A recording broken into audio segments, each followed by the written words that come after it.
Let's cover X-Men issue 18. We are following the new heir of Apocalypse, Doug Ramsey, who keeps having the dream of Apocalypse ripping him apart and putting him back together in his image, which wakes him up next to his wife, Bay the Blood Moon, who gives him comfort about the dream. They head downstairs where they're greeted by Warlock to talk about plans moving forward, where we find out more about Doug aka Revelation's new powers.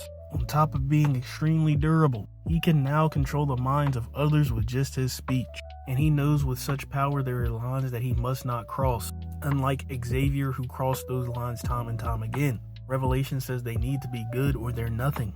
Next on the list is the mission that Apocalypse gave to him, survival of the fittest, but he believes they need to change this around from what it was. But as they're going over all of this, we see that they're not alone. And as the conversation goes on, Warlock has detected that the perimeter has been breached, so Bay with zero hesitation jumps to protect her husband and the heir of Apocalypse. As she takes out this enemy threat, Warlock is trying to scan who these people are, as he comes to the conclusion that there's some governmental force.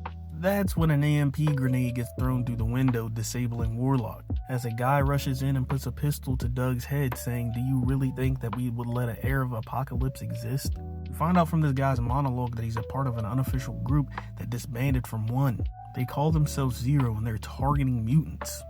But what this guy doesn't realize is that the file they have on Doug is obsolete, because our boy just got an upgrade. And with his new ability, he tells Buddy to put his gun to his head and he has no choice but to do it.